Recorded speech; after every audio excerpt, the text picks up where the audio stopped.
Hello sir, नमस्कार. हरे ओम. मी रामराव वसंतराव जगताप, राहणार Katraj Pune, PMT conductor retired. 35 वर्ष सेवा झाली. मला ब्रह्मविद्येमध्ये माझ्या पत्नी वंदना जगताप हिने आणले. ती 4थ्या वर्गाची साधक आहे आणि ती ब्रह्मविद्यात असल्यापासून मला सारखी ते म्हणायची, ब्रह्मविद्यात या, ब्रह्मविद्यात या. पण मी म्हणायचं नंतर बघू, मला जमत नाही, असं तसं करून मी टाळाटाळ करायचो. शेवटी रिटायर झाल्यानंतर म्हटलं एक दिवस बघू जरा कसा हे वाटतं, म्हणून तिच्या मोबाईलवरती थोडंसं बघितलं आणि मग जरा गोडी वाटू लागली. नंतर मग 4-5 दिवस जरा ब्रह्मविद्या बघितली त्या मोबाईलवरती आणि 19व्या वर्गाला जॉईन झालो. नंतर मला खांदा दुखत होता माझा जास्त, खांद्यामध्ये त्रास होता, हात वर जात नव्हता असा अजिबात. आणि 1-1.5 वर्ष तर 2 वर्ष जवळजवळ त्रास होत होता तो.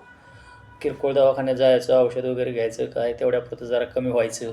नंतर मग जास्त दुखायला लागला म्हणून मग मोठ्या हॉस्पिटलमध्ये गेलो. नंतर त्याने एक्सरे, CT स्कॅन केला. नंतर मला सांगितले की तुम्ही 10 दिवसाचे कोर्स दिला, 10 दिवसाचा. 10 दिवस तुम्ही औषधे घ्या आणि जर नाही फरक पडला तर मग MRI करावं लागेल.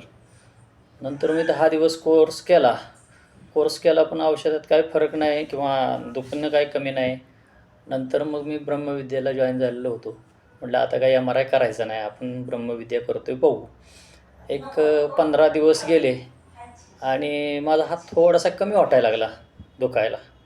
आणि मंडळी 4थ्या वर्गाची साधक असल्यामुळे तिला श्वसन प्रकार वगैरे सगळे पाठ असल्यामुळे आम्ही सकाळी 1 ते 8 श्वसन प्रकार करायचो, प्राणायाम करायचो आणि 27 घटकाचं ओंकार साधना करायचो. त्यामुळं मग मला चांगला फरक वाटू लागला. असं करत करत एक 2-3 आत्तापर्यंत जवळजवळ पूर्ण हात बरा झाला.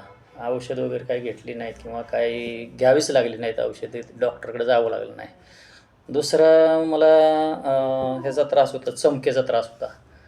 रिटायर व्हायच्या अगोदर 1 वर्षापासून जवळजवळ चमक कमरेत भरायची आणि कमरेत चमक भरली की नंतर मग मला 2-3 दिवस पडून राहायला लागायचं. डॉक्टरची औषधं गोळ्या घ्यायची आणि 3 दिवस पडून राहायचं, हालचालच करता यायची नाही. नंतर 3 दिवसानंतर उठायचं, असं एवढं त्रास होत होता. तर ते ब्रह्मविद्यात आल्यापासून तो म्हणजे चमकच आली नाही आत्तापर्यंत, पूर्ण चमक गेली. दुसरं म्हणजे सर्दीचा त्रास जास्त होता. मला डॉक्टरने सांगितलं की धुळीची ॲलर्जी आहे तुम्हाला, म्हणून एक होमिओपॅथिक डॉक्टर बाणेरला मिलिटरीचे आहेत, त्यांच्याकडं मी 2 वर्षे महिन्याला 600 रुपयाची औषधं, अशी 2 वर्ष औषधं घेतली की पूर्ण धुळीची ॲलर्जी बरी होईल म्हणून, सर्दी होणार नाही. काहीच फरक नाही, म्हणजे तेवढ्यापुरतं औषध चालू आहे, तेवढ्यापुरतं बरं वाटायचं आणि नंतर चालूच असं. ते पण ब्रह्मविद्यात आल्यापासून पूर्ण सर्दी बरी झाली, पूर्ण बरी झाली. आणि 600 रुपयाची औषध 2 वर्ष खाऊन मला काही फरक पडला नाही. पण ब्रह्मविद्याचे व्यायाम, श्वसन प्रकार वगैरे करायला लागलो आणि माझी पूर्ण सर्दी अगदी बरी झाली. कुठंही गेलो बाहेर, किती फिरलो तर तेवढ्यापुरती सर्दी थोडीशी झाली, श्वसन प्रकार झाले की नंतर मग सर्दी आपोआप कमी होऊन जाते, म्हणजे लगेच कमी होते. तिसरं म्हणजे मला राग जास्त यायचा. ड्युटीवर असताना म्हणा, घरात म्हणा, जास्त उलटं-सुलटं बोललं की लगेच राग यायचा आणि रागाच्या भरात मग मी म्हणजे लय उलटं-सुलटं बोलायचं किंवा असं तापायचं जास्त. ब्रह्मविद्यात आल्यापासून रागावर नियंत्रण झालं माझं. एकदम पूर्ण राग कमी झाला. अगदी म्हणजे राग आला की लगेच सरांचे वाक्य आठवतं की कारण परिणामाचा नियम. त्यामुळे तो राग कमी झाला. दुसरं म्हणजे बोलायला निगेटिव्ह वगैरे असं बोलताना पहिलं तेही कमी झालं. सकारात्मक बोलू लागलो किंवा दुसऱ्याशी बोलताना अगदी व्यवस्थित समंजसपणाने बोलायचं, हे चालू झालं. नंतर मग अपरिग्रह घरात पण भरपूर कपडे वगैरे माझी पण होती, मंडळीची पण होती किंवा भांडी वगैरे पडून जास्त होते. सरांच्या सान्निध्यात आलो, ब्रह्मविद्या माऊलीच्या सान्निध्यात आलो.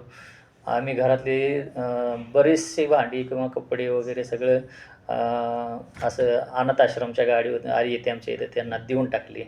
तो पण अपरिग्रह केला. शिवाय मनातून पण दुसऱ्याविषयी कुठं द्वेष वगैरे किंवा बोलणं नाही, पाहुण्या वगैरे एखादा रुसलं त्याच्यावर बोलणं नाही वगैरे त्यांना पण आम्ही फोन करून वगैरे बोलायला सुरुवात केली. ते पण खुश, आम्ही पण खुश झालो. सगळे म्हणजे आनंदी वातावरण झालं असं. तिसरं म्हणजे मला जलसाधना एक कार्तिकी एकादशीची पाण्यावरती करायची होती. ते पाण्यावरती एकादशी करायची जलसाधना करायची म्हटल्यावर सुरुवातीला वाटलं होतं का नाही आपण कधी केलंच नाही एवढं का आपल्याला उपवास करायचा म्हटलं तरी खिचडी वगैरे किंवा काय असं जास्त लागतं. पण म्हटलं बघू तरी करून आपण आहे ब्रह्मविद्यात म्हटल्यानंतर होणार. हां, जसं काय करायचं ठरवलं की होणार म्हणून मग केली. त्या दिवशी नेमके आम्ही एक कार्तिक एकादशी होती आणि आम्हाला म्हसवडला जायचं होतं देवाला. तर जाता येता आम्ही दोनदा हॉटेलमध्ये वगैरे गेलो. मुलाने हॉटेलमध्ये नेलं. पण पाण्याशिवाय काही घेतलं नाही किंवा इच्छा पण झाली नाही की हॉटेलमध्ये आपण काहीतरी खावं किंवा घ्यावं. मुलांना आश्चर्य वाटलं की बाबा इतक्या वर्षे बघतोय आम्ही पप्पांना खिचडीशिवाय याच्याशिवाय जेवणाशिवाय काही जमत नाही आणि आता हॉटेलमध्ये येऊन पण नको म्हणतात. असं एवढं म्हणजे हे वाटलं. दुसरं म्हणजे आत्ताची जलसाधना पण मी 7 दिवसाची पूर्ण अगदी व्यवस्थित केली. काही त्रास नाही झाला किंवा काही हे नाही झाला. अगदी व्यवस्थित झालं. आणि आत्तापर्यंत म्हणजे ब्रह्मविद्यात आल्यापासून ह्या 2-3 व्याधी तरी माझ्या पूर्ण अगदी कमी होऊन गेल्या. दुसरं म्हणजे रागावर नियंत्रण झालं किंवा ह्याच्यावरती नियंत्रण झालं व घरात उत्साही वातावरण झालं, आनंदी वातावरण झालं. सुरुवातीला वाटायचं की मला आपण आपल्यात सगळे असावे किंवा असं वाटायचं किंवा आता तसं काही वाटत नाही किंवा आपण जे आहे त्याच्यात आपण मान्य करायची सवय लागून गेली. समोरच्यात परमेश्वर बघायची सवय लागून गेली. त्यामुळे आता काहीच वाटत नाही. आणि ही सगळी ब्रह्मविद्या माऊलीची कमाल आहे. शेनलकर सरांचं शिकवण्याची एक हे आहे. त्यामुळं त्यांचं पण आम्हाला फार कौतुक वाटतं. करा रे बाबांनो करा रे. आम्हाला पण ते काय एखाद्या वेळेस आळस आला किंवा हे वाटलं तर आम्हाला लगेच आठवतं बाबा सर म्हणते ते करा रे बाबांनो करा रे. लगेच आम्ही उठून व्यायाम करायला किंवा हे लागतो असं. आणि दुसरे जे आत्तापर्यंत मला ह्या माझ्या सर्व्हिसमध्ये 30-35 वर्षात जेवढा उत्साह वाटला नाही किंवा जेवढंही वाटलं नाही तेवढा मी आता त्याच्यापेक्षा पण जास्त उत्साही आनंदी आहे. आणि एक तर मनातून अगदी फार मोठं समाधान वाटतं. आणि दुसरं म्हणजे काय नादविद्या ब्रह्ममंडळ सिंहगड रोडचं त्यांना पण मी जॉईन झालो. तिथं पण मला भुजबळदादांनी फोन करून बोलवलं. त्यांच्याकडे जॉईन झालो. उंबरसकर दादा भेटले तिथं.